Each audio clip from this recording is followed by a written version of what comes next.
Welcome, everybody. We have an esteemed panel of experts and me. And we have a couple of ground rules. Number one is get your timers ready beforehand. We will answer almost any question that you have.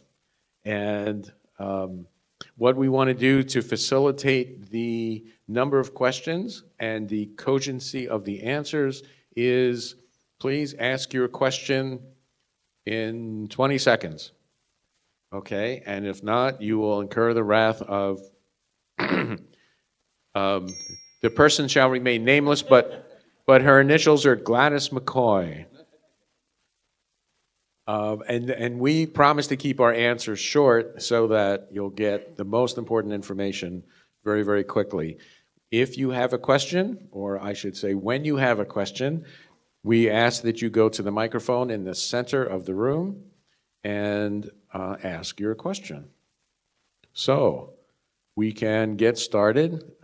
Who's got a question for, you can address your question to somebody specific or to the panel. Okay.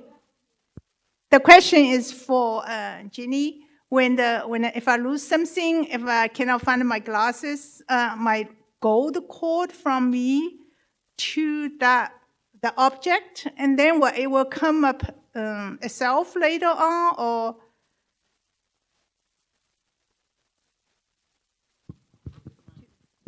Thank you, Alan. You do come in handy. On finding lost things, to put a golden cord from your crown chakra to the object. You don't know where it is, but wherever it is, it will either draw the object to you or you will be drawn to it. And forget about it. Don't keep angsting over where it could be at all. Just forget about it.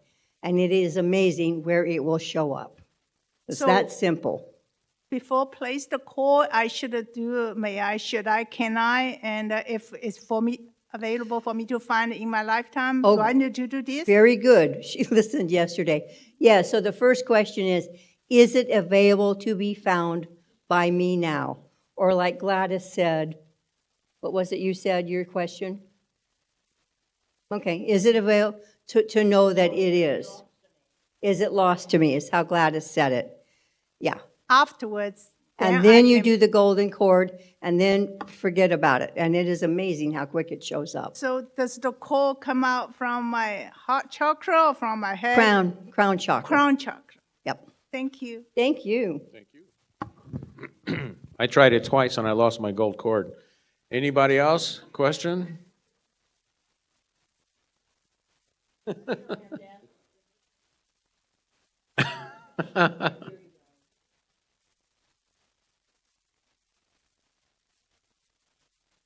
$5 is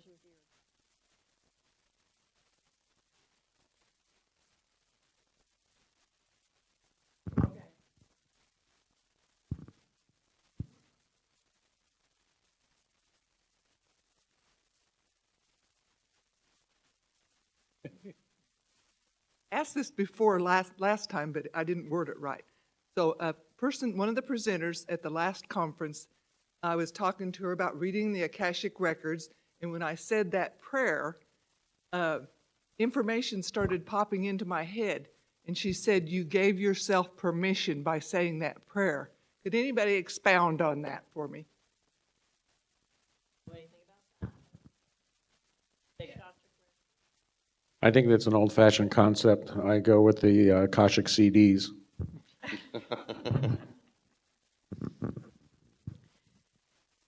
So basically, anyone can access the Akashic Records. If you go in and think about it as a universal library, and any information that anybody has experienced goes into that library for all that is, you can go in and access that without having to experience the event or the trauma of the event firsthand. You can just access the information.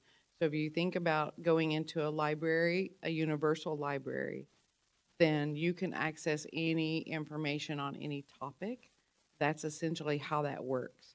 And you gave yourself permission and that it was okay to be in there. You basically gave yourself, what do you call it, a library pass? You know, when you go to the library and you get your little library ID, you basically gave yourself a library card to the Akashic Records by saying that statement. That was your permission slip. Anyone can do that. You can write yourself a library card to that, and you can access that information at any given time in that universal library. I don't wish to sound greedy, but can you have two golden cords at one time?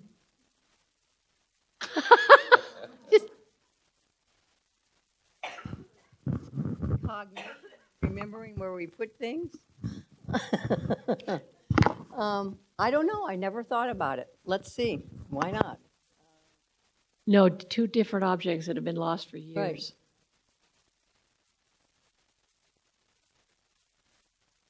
I would do one at a time because you're doing total intent and focus. By doing two at a time, your intent and focus is split. So does that mean you wait a period of time, a day, a week, a year, and then you put in another request if you haven't found the first one?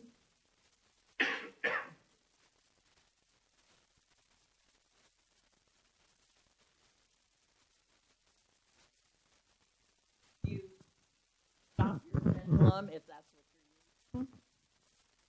And then you ask your other question, okay? But you ask them individually, separately, Right. okay? So when you get an answer on the first one, you're through with that one. So you stop the pendulum, then you ask again, okay? I teach people to put their pendulum in the ready before they ever, start, and always make sure that it goes back to the ready before they ask another question. So I would ask for So, a yeah. golden cord once. And even then though it can wait. be a continuation of a question, okay? So I would ask the question, can I make two chords? And how far apart do I need to ask for those chords? Right, would be a chord at a time. I'm not sure what I can ask. One chord for one item, get done with it, get the pendulum back ready for question. Second chord, separate item, so each time you're totally focusing on one each lost object. Yeah. But she's got a really good point. I do the same. Make sure we're really done, back for ready for question, before we're on the next thing. Very good. Thank you. When I was asked if looking for two things at once works, I said yes and no. Just want to reassure you that you can have more than one chord working at the same time. You don't have to wait for the response from the first one. Just keep them separate. Okay, I have a question for Linda. My vision or my thing that I want to manifest is a new home for myself. So that's what I thought about in the class. But I also have to sell my current home before I can buy the new home. So which one should I focus on? Well, do you remember in class how we talked about the past, present, and future? The order breaks down into chaos, and then we have order again. Well, Yeah. what you need to be aware of is both ends of that. Remember? We talked about being coherent with the past, which is the house that you're currently living in, and that house has to lose order for you. In other words, go into chaos, which is the sale of the property. So then when you're in chaos, then you can have order again when you move into the new house. So it isn't either or, it's both. So I would focus on selling the old house and getting the new house both It's a at the same time? continuation of the same thing, okay? Do you see it's on both ends? It's the same thing. Selling one house just transfers over to the purchase of another. So when I'm imagining this, I'm visualizing what I want to manifest. What do I work on? What do I focus on? Focus on both. On both. The need is the move. Okay, remember we talked about the need versus the desire? So focus on both. See this one going into transition and that energy from one going into the other. It's a transitional action. Okay. All right, So, thank you. and you don't have to visualize the house itself. Visualize the process. Okay. The sale and the movement into the purchase. Okay. So I would see it as a moving process. That's how I would visualize it, if you can. Thank you. Whatever would symbolically represent that to you.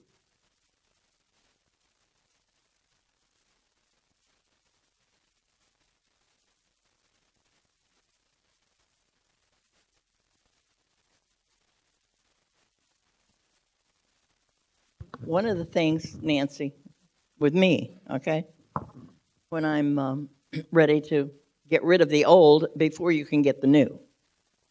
Feng Shui, that's what they believe. You have to clean out the old before you can put the new in, okay? It brings in the new.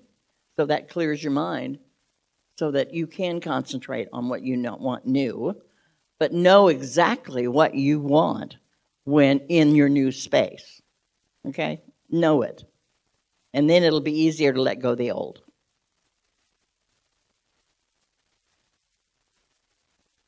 Whoever can answer. This is for whoever can answer. So if you're in a class and you're really wanting to learn everything that's being offered to you, and then at some point you realize, what happened? What did I miss? You good? So you're talking about like where you drift off into almost a self-hypnotic place and you are like, Something- I missed a bunch of stuff. something Okay, like yeah. that. So what happens is whenever you're in class and you need to know the information and your human mind is getting distracted, your higher self will come in and it will help put you in a hypnotic state so that you can subconsciously acquiesce the information or get the information that you're supposed to hear and utilize with your human mind out of the way. Because if you're daydreaming or you're ADDing in your mind, you're not hearing or letting the information in. So if I put you in a hypnotic state and I give your monkey mind something to do, then you can let the information come in and integrate it, process it, synchronize with it, and utilize the information in the way that it's supposed to be utilized without your human in the way.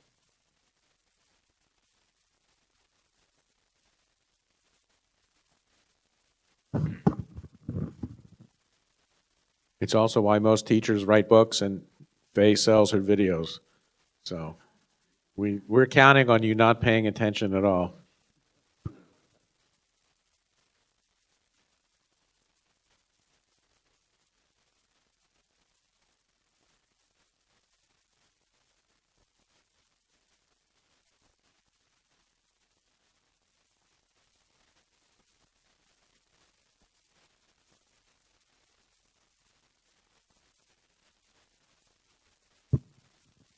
This guy knows a lot about it. He told me to turn it on. Well, I just wanted to re-emphasize things that I learned coming to O.R.I. long ago, 30 years ago or so. Harold was here, and I was still something of a beginner, and I was fussing about not being able to do this or that and not trusting. And he actually grabbed me by the arm, and with his bright smile, he said, "You can do it, you can do it." And every time I have a doubt, I just remember that. And I want to be sure that gets passed on. I hear people doubting and wondering, and that's absolutely normal. Every doubt is another question. And that gives you another chance to douse for the answer or sense the answer. And just remember, if you wear out, stop and do it later, but continue because you can do it. I had a similar experience at a flute lesson, and my teacher was showing me a new way of doing something, and I did it his way, and it was awful. It was like I never played the instrument at all, and he just laughed. And I was insulted until I realized that he laughed because he was sure that that wasn't going to last forever, that The ability is there, and whatever I needed was there.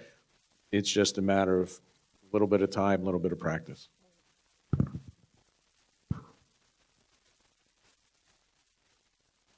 I have another question when I'm dowsing for myself. Sometimes I'm afraid of the attachment, desire, emotional involved. So I just write on if the three things I need to choose from, one. So I just write on the small paper sheets and folded the paper three, and I just shuffle them, and then I just say, is this the one? Is this the one? So like always one come up. Is this the right way, or it shouldn't be? That's the best way to douse for yourself, so that you aren't influencing the answer. If you write your questions down on pieces of paper and then fold them up and shuffle them up so you don't know what's on that paper, and then put your finger on it and say, okay, is this for my highest and best good? And if it gives you a yes, then that's it, but stop. But if it says no, then you just keep going to all the different ones, looking for the one that is for your highest and best good. You know, like buying a new car. It's not really good to go buy a car that you just like the looks of. You have to have a car that's going to service you the way it should. So you have to have some idea of what you want. But I've done that for my kids. Joyce has thrown 3 or 4 things in front of me, and she'll say, tell me which one of these is best for me. And I didn't even know what it was. And then I would tell her. So, but that's a good way to douse for yourself. So you don't influence it, okay, at all. But if you can't do that, then call somebody who douses and ask them to douse for you. But don't tell them what they're dowsing for. When I douse for people on the phone, I don't want to know. I have to ask them to think the question, and sometimes I even ask them to write their questions down on a piece of paper and shuffle them up so they don't even know what the question is, because then they can't influence it. It's like I taught the people in the basic dowsing class. I have opinions. So if you tell me a bunch of stuff, I'm going to be kind of judgmental about some things. And so that gets me out of the way and gets you out of the way. And it's really a good way to douse. But if you're stuck and you need somebody else to help you, there's nothing wrong with asking. I've done it many times. So ask someone else, okay? But yeah, that's the way. Your highest and best good, okay?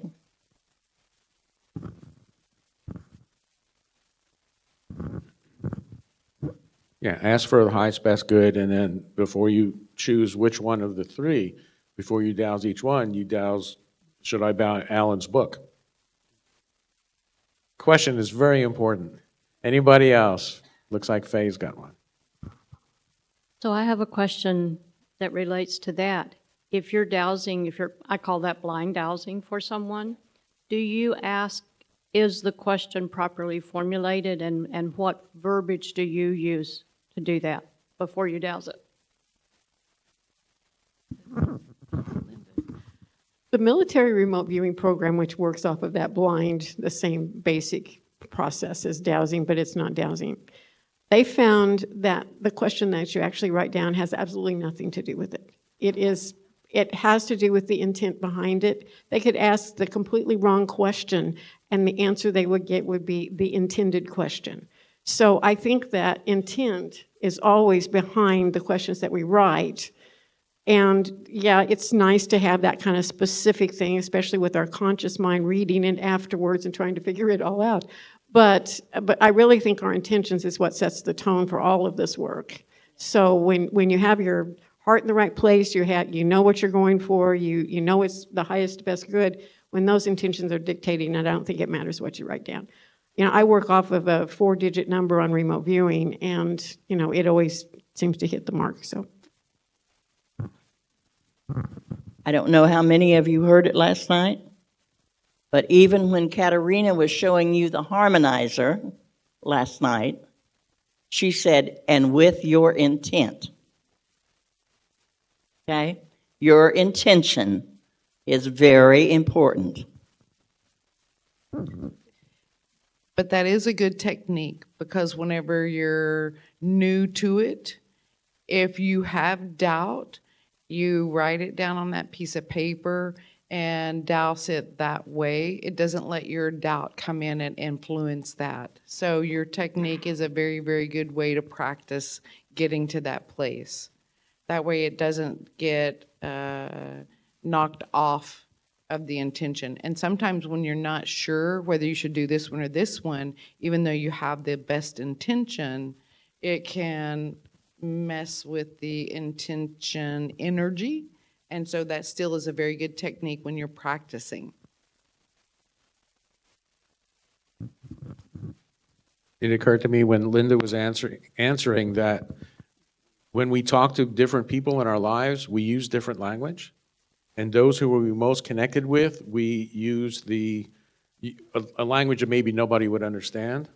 So as you're connected to Source created the idioms and your confusion, so it knows. If you think of one person in your life, when they say, oh, you're such a jerk, they're probably like somebody and you feel really good about it, it's somebody very close to you. So even though the verbiage isn't what would be in any textbook, it means a lot, and it's evidence of connection rather than confusion. So.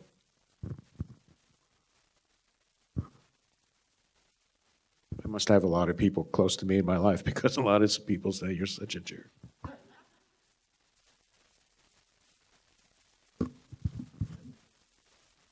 I was just going to say that we do know and remember that the words that you choose are usually very significant. The intent is everything, but you do have to say what you mean.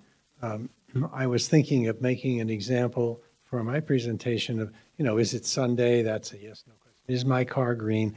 No, my car is silver, but this time I leased a car, so it's not my car. Question would have been invalid. So there's one to watch out for.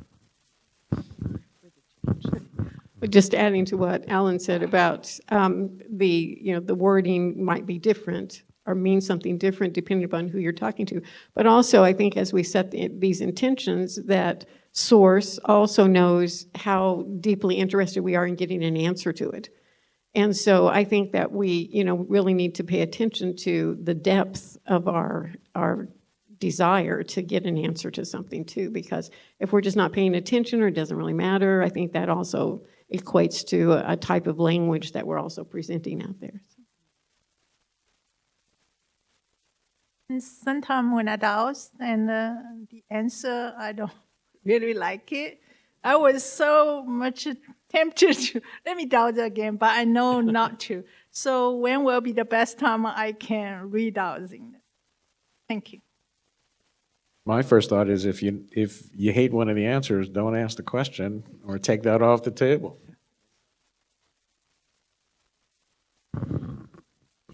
So I was teaching a class a couple of months ago. I had a new student.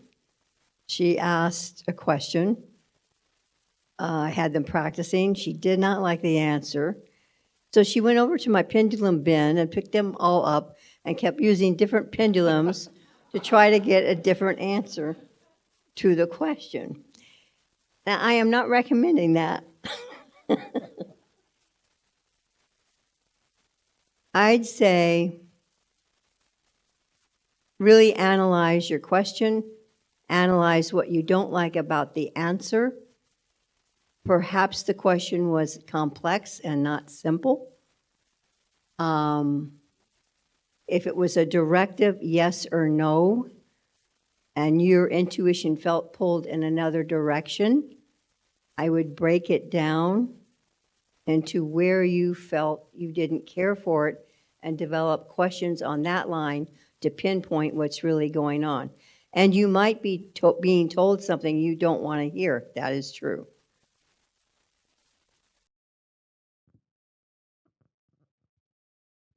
I was just going to say, pull the question apart, even if it's simple.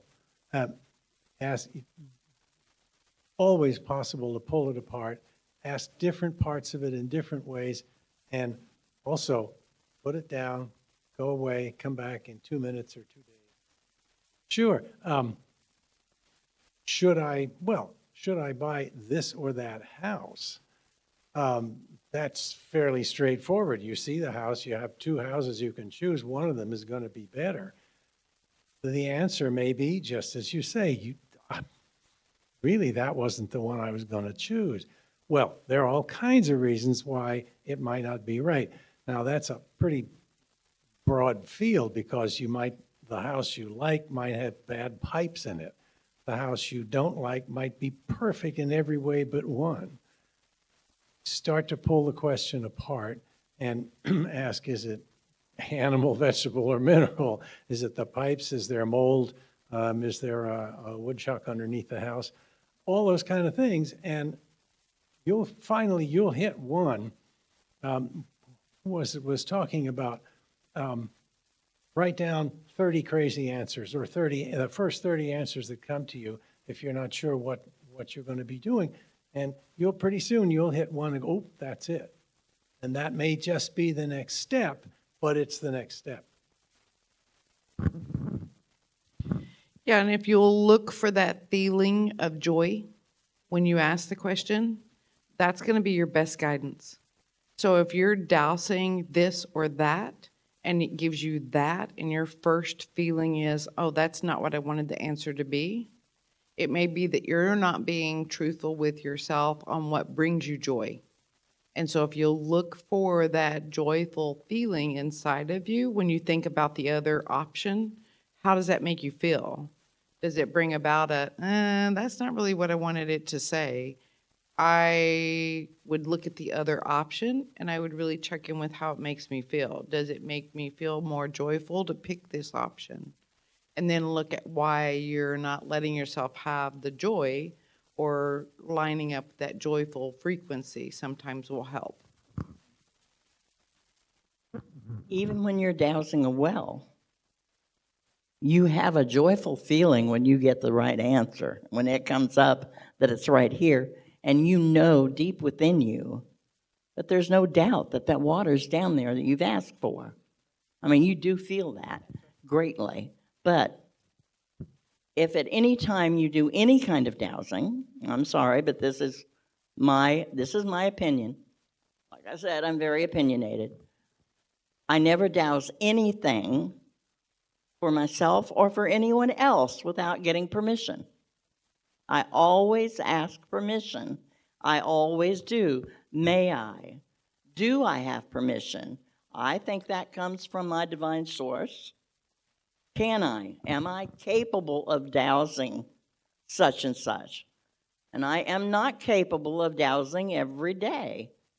And should I? Is it ethical for me to do this?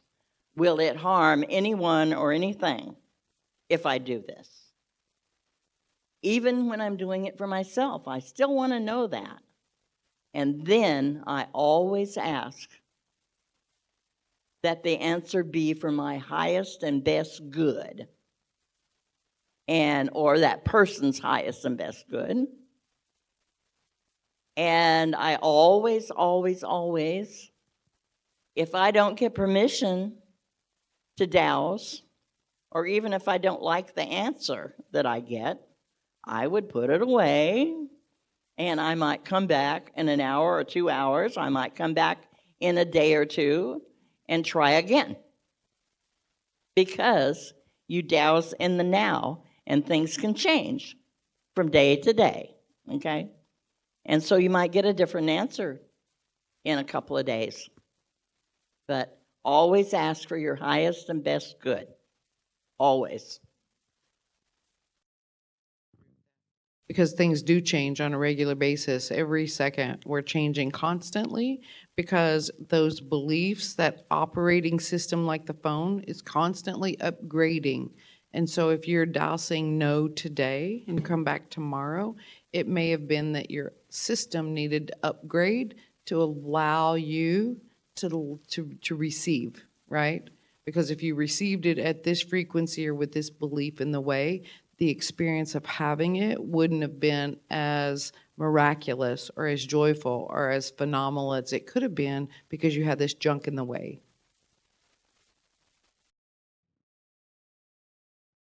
I would imagine that there are times when if you're dowsing this or that, that a first question that might be appropriate after may I, can I, should I, would be, does it matter? Yeah, because Nicholas, the optimist, feels that one house is great and one house has woodchucks under it, but maybe they're both okay. So, does it matter? That too, yeah. Well, Elizabeth said, what about none of the above? So that's, yeah.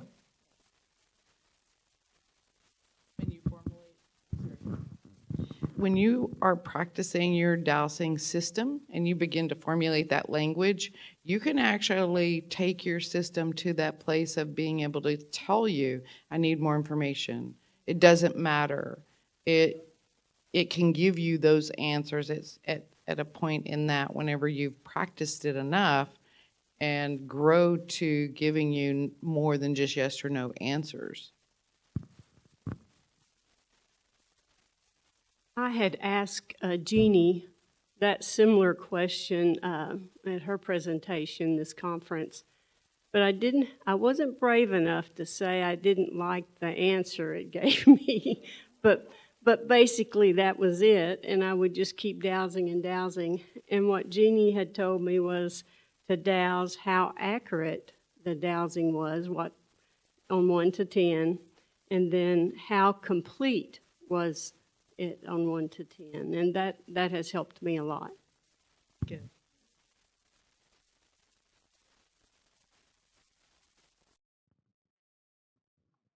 Another thing that you need to remember is, okay, you take the answer that you are given, okay?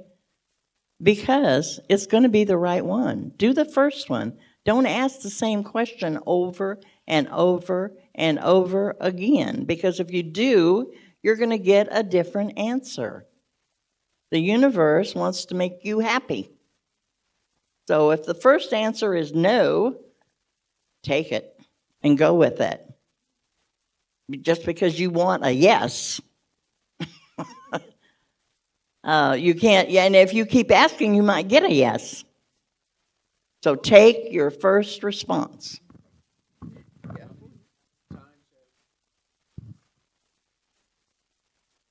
How many times have someone asked you the same question over and over again?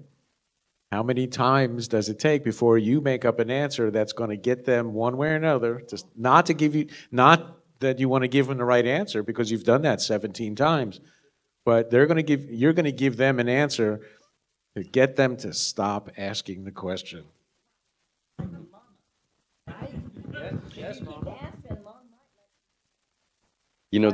There's one thing. There's one thing that I always make sure, and everybody understand in dowsing. I'm a finger dowser. I don't have a pendulum, but when I douse, I trust my douse. If you don't trust the douse, then the douse is going to change. When you're dowsing, you have to commit to the trust.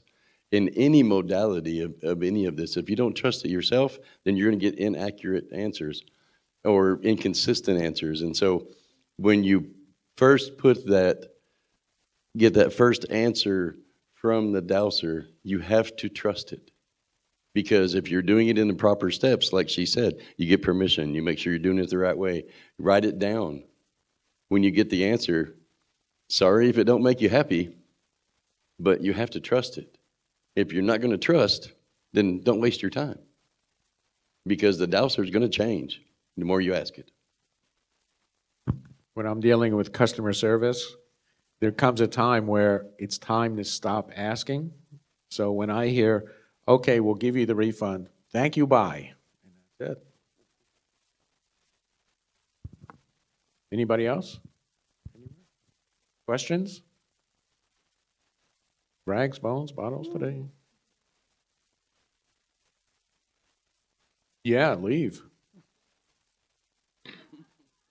There comes a time, right? Then I have a question, and I want to address this to everyone on the panel. What in your career, what exercises, what technique, what modality was most beneficial to your spiritual growth along your path from beginning to now? I see our time's about up.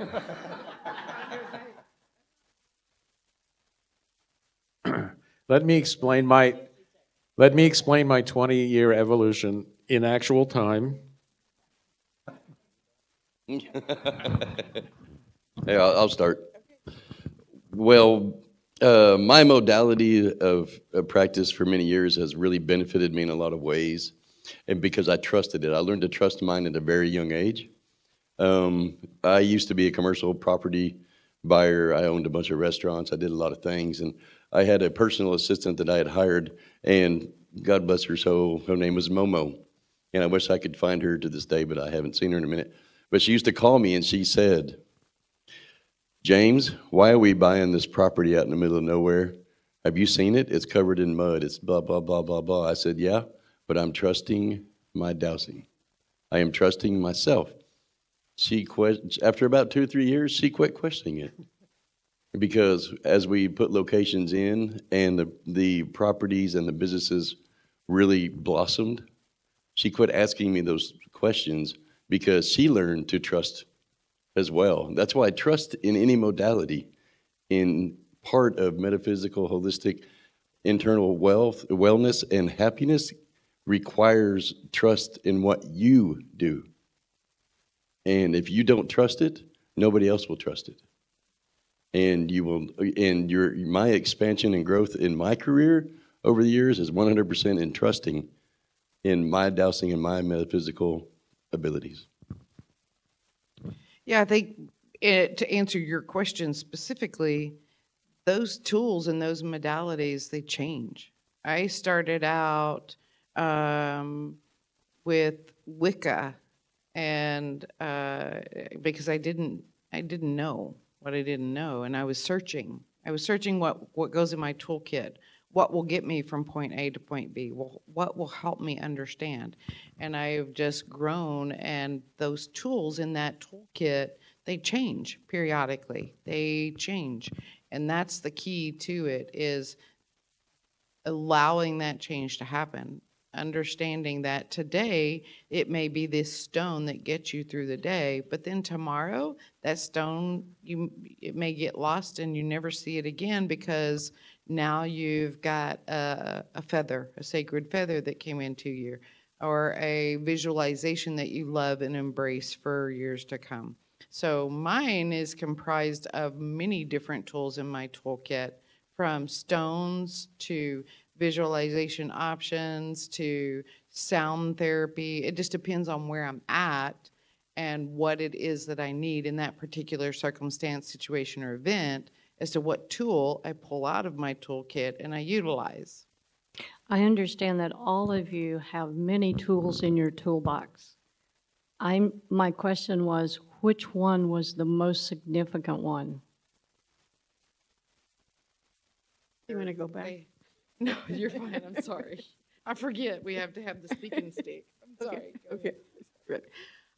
Well, for me, it was the 10 years of staring at a friggin' candle every single day and deciding if my focus is there or it's not there, if it's drifted off somewhere else. That taught me focus. That was not an easy exercise to do every single day, but I did it devotedly. And it was undivided attention, knowing where my attention was, knowing exactly if it was still there or if it had drifted off somewhere, because it is our nature to drift off. But that exercise gave me the initial focus capacity to listen to my body, which is what I listen to. You could call it dowsing or not, but it's my body speaks to me whenever I do the intuitive work.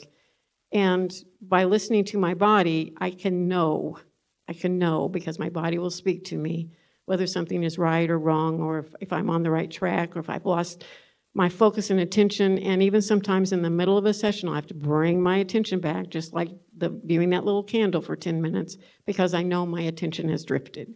Without that devout candle exercise, I don't know that I would have had that awareness.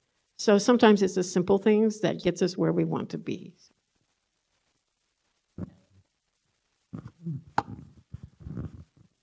What did it for me? Dowsing, hanging out with the dowsers. And that did it for me, guys. I was fortunate enough to be with some of the most phenomenal dowsers as I got into this, because I just wanted to go to California to the conferences, or I wanted to do this instead of sitting at home all the time. I had no intentions of learning how to dowse and being a dowser when I started. And those people just welcomed me and treated me like I was just as smart as they were. And before you know it, like I told you, Jeannie Geringer's dad said, "You're going to help me teach basic dowsing." And I said, "But I've never taken a basic dowsing class." And he said, "That's all right, you're going to teach it today." And I realized that I had learned to dowse by just hanging out with Harold McCoy when he would go to dowse. And I got so good at drawing the map for him of the piece of property that he could dowse before he went out there and walked on it, that I knew where the water was before he located it with the rods. And so I would turn my back and pretend like I didn't know where it was. And so, and then, like I said, these old-time dowsers just opened their arms to me and treated me like I was just as smart as they were, and I thought they were pretty clever. And that's what put me in that place of being accepted and recognized, and gave me the confidence and the trust that I needed to take my dowsing to another place. And it has grown, and I know dowsing works. There is no doubt in my mind. I was taught that by those old-time dowsers, and trust.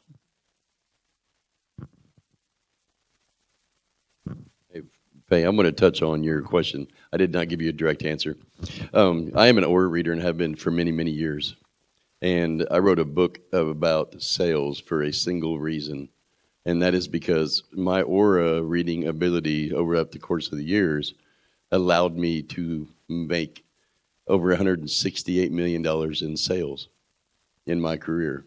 Because when you can see somebody's aura, you know when you're speaking to them about something, you can read the energy of the room, and you read the energy of them, and you see what they really need, sometimes what they don't even know they need. And for many years, that was very, very beneficial for me to go along the way with my career and create sales using my aura abilities.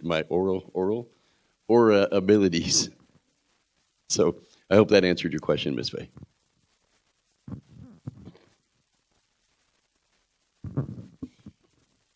So your question, Faye, was the most important tool? Most important tool that makes the most significant impact. So of course you all think I'm going to say pendulum and dowsing. Below that, the most important tool was learning to be in the silence, learning to be in the pause with Source and connected so that the information that comes in through the pendulum or whatever is accurate and there. But to continue to develop the ability to quickly fall into that quiet space of oneness and knowing. And to practice that is for me, and what I try to suggest to all my students, is the biggest tool. Because how you use that is less important than you get there and you use that as a platform. And tools come in time. In 1973, I learned transcendental meditation. It had a lot of benefits, and I'm sure I don't know all of the benefits, but in 1986, somebody muscle tested me, and I experienced that there are things going on that you can't see. Now, I don't know if I would have had that experience without the meditation, so I think we all travel from different paths. So if someone's coming from California here, well, the path to enlightenment is east. If someone's coming from New York, the path to enlightenment is west. And when you get here, you'll say, different panel members will say east, west, north, south. So the way that I would answer the question by not answering the question is, if you're sitting on a three-legged stool, which is the most important leg?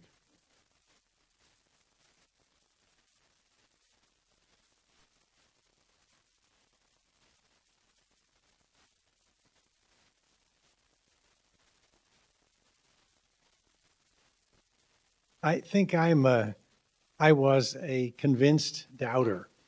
I struggled with what was missing in my life, and I've heard about dowsing. I had heard about it all my life. I finally got interested in it. I wanted to make it work. I read about it, and it really is like living in a two-dimensional world and then discovering the third dimension. And when I had the experience of rods turning for me for the first time, that was going beyond the third dimension into several other dimensions, I think. And I really had the feeling that one life had ended and this one had begun.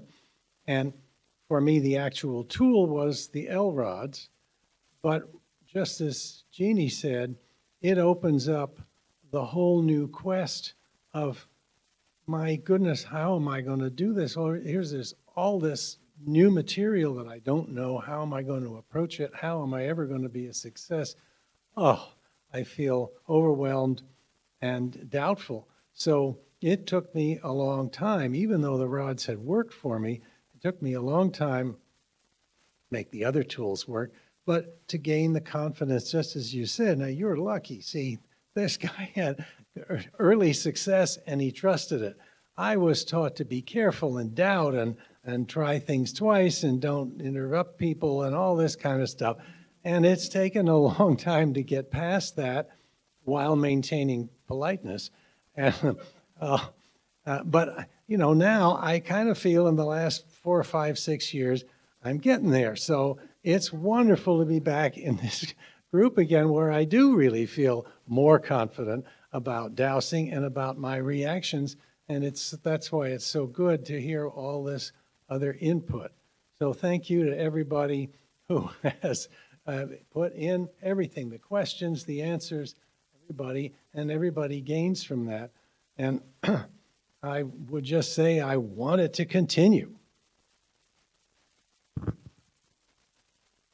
And when I said the three-legged stool, I wasn't being sarcastic. It's a combination, and that combination changes. So I think one important tool that most of us, you know, might agree is important is asking for help. I mean, that's what dowsing is asking for help and asking help from teachers and anybody else. Anybody else? Okay, it actually isn't a question. It's kind of a cute little story. I learned my first time at O.R.I. was back when you were at that school in the little classrooms and all. And I came home and I was dowsing and trying to douse everything. And I was coming down my road and we had water main bursts in front of my property like all summer long. And the city water guy was there. There was always piles of dirt and 30-foot geysers. And I'm driving right in front of my house, and I'm turning in, and this city water guy is there, and he's got a handle, and it's like a handle where it's a telescoping, like an antenna, and you push it down in the handle, so it's a handle. And I'm driving by, and I look over, and I go, oh, the city water guy's dowsing. And I was like, oh, I got to stop and talk to him. So I pulled over, and I get out, and I say, wow, this is amazing. I said, what are you doing? He goes, well, I'm finding the pipe. And I said, how do you do that? And he goes, he takes out the thing. He shows me, he walks across. He goes, when you walk across the pipe, it goes like this. And I said, you're dowsing. And he goes, no, ma'am, I'm finding the pipe. So for anybody who doesn't think they can do it, he doesn't even know he's doing it, and it worked. So I took down the name of it, and I ordered a pipe finder just for fun to add to my thing, but it telescopes out. I thought that was just, it tickles me to this day that he's working, he's dowsing, he doesn't even know what he's doing.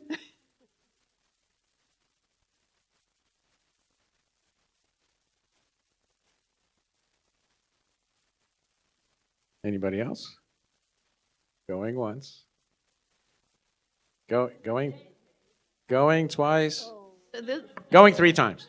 This isn't a question, it's just a tidbit that I think is kind of fun. Does everyone know who Maharishi that started Transcendental Meditation is? Maharishi was a dowser. He did not teach it. He did not tell his followers. But he was a dowser. He always had a pendulum in his pocket. And he would take it out of his pocket sometimes and sit there and douse when they had meetings and things. But he never taught them how to use it. And he spent 6 years in the city water department, too.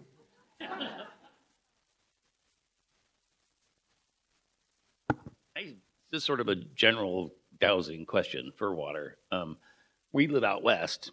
And I'm not sure, I know everybody seems to be kind of from the general area here. You mentioned there's a West Coast Dowser Association. But we're still connected. So is it easier to find water in, like, obviously here, these parts here is probably going to be a lot easier than out in the desert in Arizona. How often do you get to a property and simply cannot find any water? Is that? Oh, sorry, is that a bad question? I can honestly tell you. I have failed a lot. Okay. How often do we find a dry well? Or not find or no water at all? It is a possibility. We are not 100%.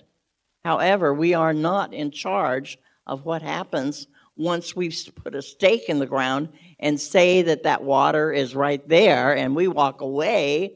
Then we have to trust that the driller is going to show up and set it up plumb, and it's going to go straight down, and he's going to make sure it goes straight down. So he's in charge after we leave. Not us. But I'll guarantee you, any dry hole that comes through with a driller, it is not the dowser's fault.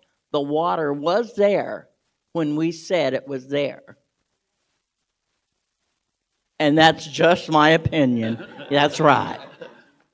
But I do believe I think it's, that's our job. Our job is to locate, and we locate, okay? And like I said, if the driller sets up and he goes just a little bit off, by the time he gets down 250, 300 feet, he's going to be way off from that stream unless it's a very, very long, very wide stream of water, So it happens. The first one I ever doused, I told the guy that it was 250 feet deep, he was going to get water. They went 750 feet, and the water came up to 250 feet. Now, my question was wrong. When I was out there in the field and what I was looking for, Carl Brizzi and I talked about it for years until we finally figured out what I did wrong. And it was because of the words that I was using when I was out there looking for the water. He got the water at 250 like I told him he was. So, you know, but we're not 100%. There is no dowser that is 100%. If he tells you he is, you better run. And I'll modify my question, actually. So what I meant was, do you ever get to where you're working on a property or a map and you simply don't get any cross or any? Not find water at all? Right. Well, yeah, but, you know. Huh.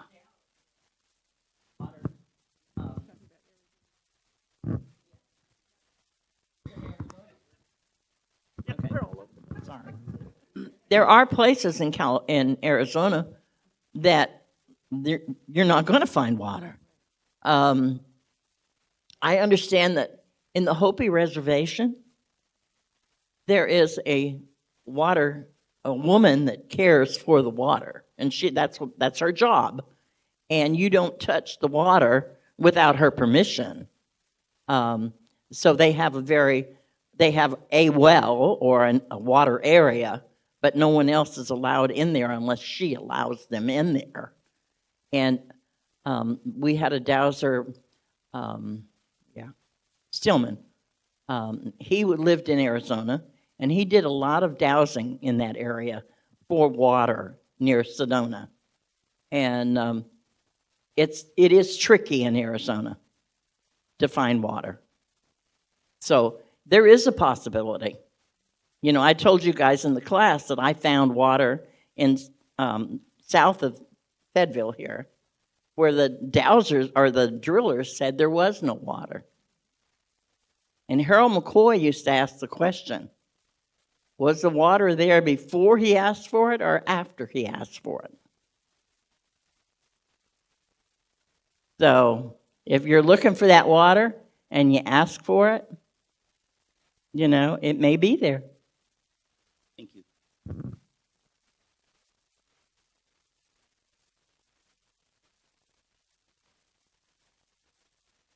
Oh, 200 feet's not very deep for a well in New Hampshire.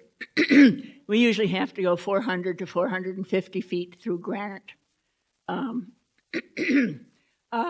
the question, all right, the question I have is basically what's the possibility of dowsing, of moving a vein so that you end up with water on a property that may at that point not have water? Sure, we can do that. Carl Bracey taught that technique, and I don't know who taught Carl. You may know.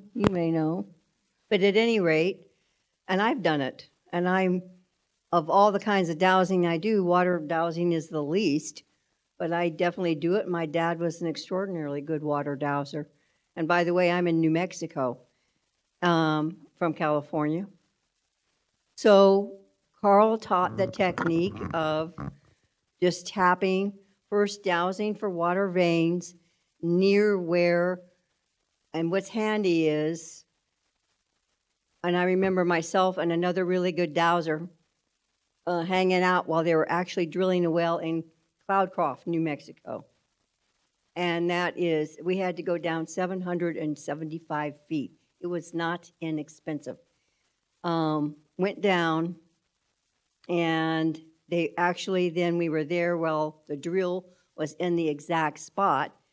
And the guy who originally sited the well, Frank Geisel, he said, "What do you think?" I said, "Frank, I think that the drill went down a few feet off of where you douse, and this is not going to look pretty. We're not going to get water." And so we dowsed it. In fact, it was off enough. So I said, let us douse any underground streams near there. And we picked up 3 or 4. And using Carl Bracey's method, which I then taught Frank right there on the end of the tail of his truck, is to tap it in, draw it on a paper, tap it in, and I doused how long it would be in hours before the water would flow in to where it would come up to where the drill people who were at that point, the experts, would know water had actually come in. And it did, and it worked. And so yes, it can be done. Now another little funny, we'll add a little funny story here. This is on a video Carl Bracey made before he died. He's talking about his method of using this method to tap underground streams into the mainstream in order to make enough to come up. So some gal thought that wasn't a whole lot of effort, so she decided not to pay him for dousing the well. He did not pay him. So he says, he's on the video, he said, well, I just tapped those little streams back out. It was, I've got that video. That's Carl. He said, I tapped it back out. He says, one of these days when I drive by, I'm going to say, how's your washer doing? How's that dishwasher doing? Anyway, yes, that is very possible to do. Carl made that video shortly before he was killed, before he died.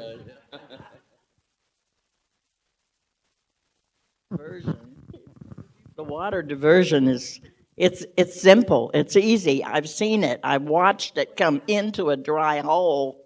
I've heard it go into a dry, spring up in Eureka Springs.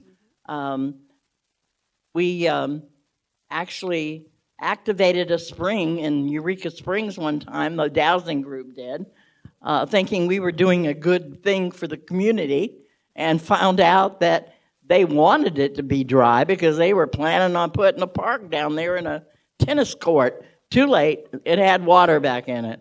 But it worked, guys, and like I said, I've actually seen it happen, and it seems impossible. But there are no limits. When you learn how to douse, it opens your world to it's amazing. But yeah, it's possible. It's not only possible, it's obvious. It is a fact. So. A couple more things. Don't forget that if you're going through that many feet of granite, there's a good chance that your point, your drill is not going straight. It can easily be turned and miss the stream, so you have to make sure you're going along the stream rather than across the stream. And the other interesting thing is that, and Gladys, it goes along with Gladys's map dowsing. How did I originally find the water place on my property in New Hampshire?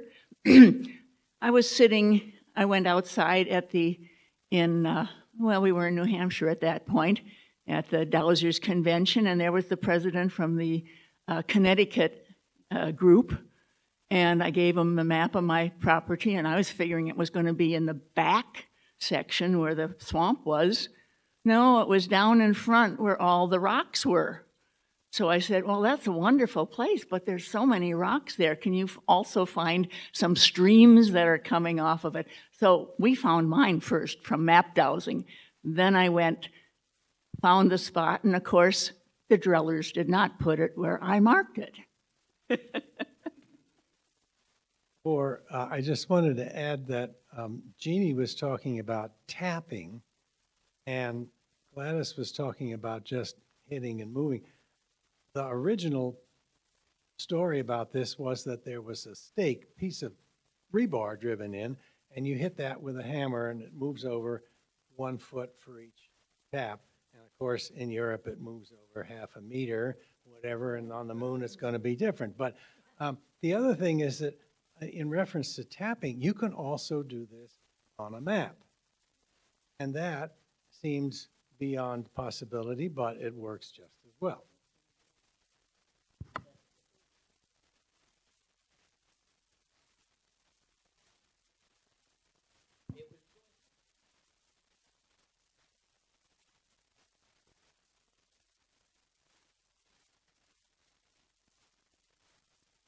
I think we have about Are we going to 4:15 or 4:30? 6 minutes left. You see, you ask the source and you get answers.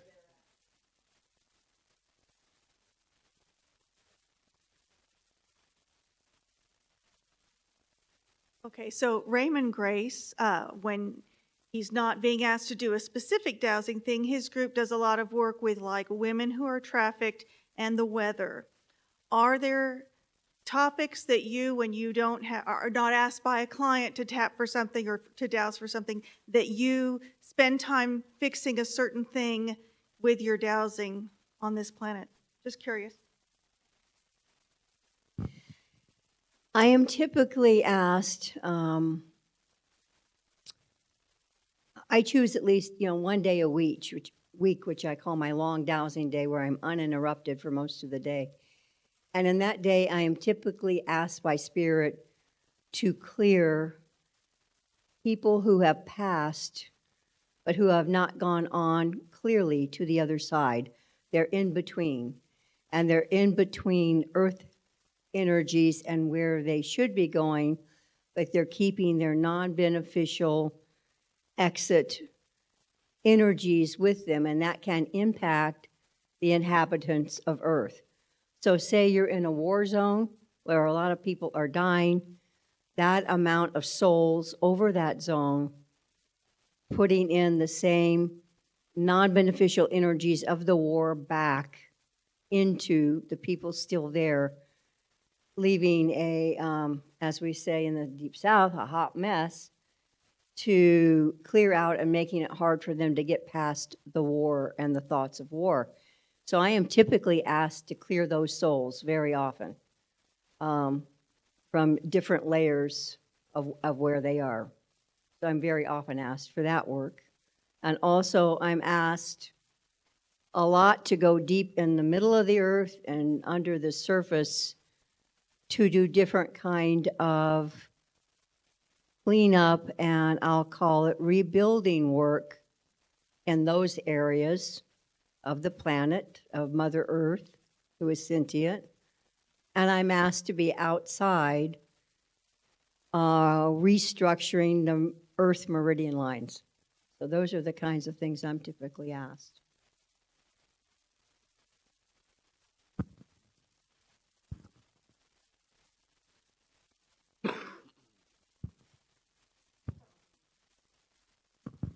I do most of my work up in the cosmos. I am asked to help get rid of the animosity energy between species, alien or otherwise, or whatever. So I do a lot of that work. Well, I think that, I'm not a dowser, I'm an intuitive, which is basically the same process, but I'm just listening to my body instead of a pendulum or whatever. But just the way that I use it most often, probably, I live real close to a hospital, and there are those emergency helicopters going over constantly. And it's just like every time I hear one, it's just that moment of, not that I'm going to influence life and death, because I don't do that. I don't, I don't want to interfere, but just send a blessing to those people that are flying the helicopter, the injured person, whomever that might be, and the caretakers that are going to take care of them when they get there. But just that moment, just even a brief, intent of concerned care and positive energy towards something like that can make a difference. So that's the most likely place I'm using it. I don't necessarily use my dowsing for it, but I am very, very called to send out peace and love and hope and harmony and kindness and understanding to people of our planet and to the world and to the water, and bring everything back in balance like it's supposed to be.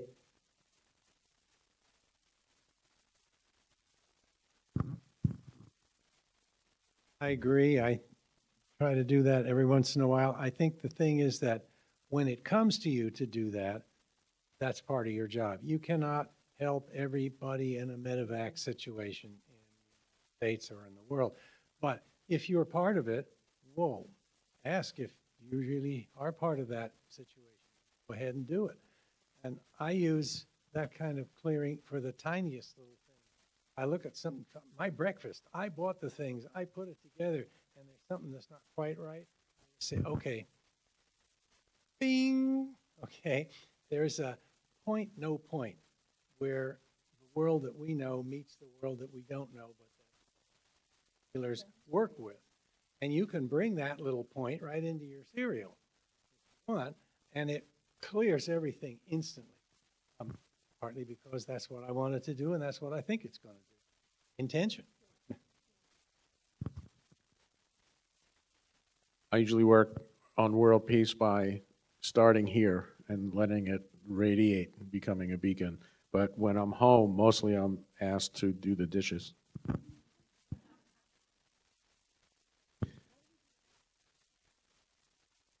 Oh. Of course, when the spouse has the backache, I can fix that.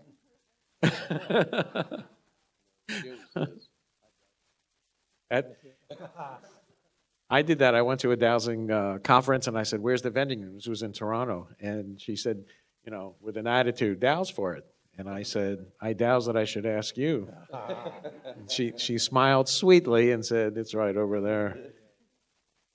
That's it. Asking the right question at the right time of the right person or the right source.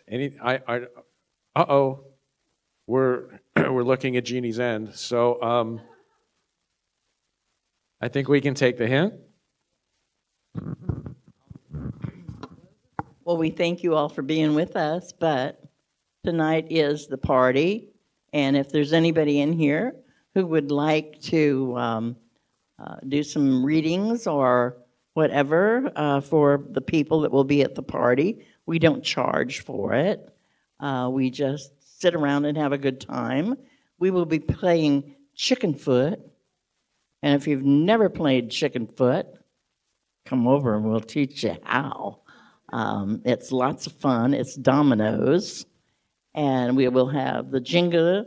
We will have, I know we've got some intuitive people that will be there sharing energy. We don't have our massage therapist tonight because she needs a little extra help with her shoulder and her neck. So she's not going to be helping us tonight.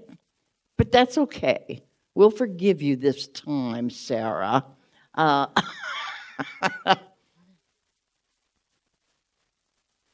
I know. She always brings her chair, sets it up, and gives everybody a massage.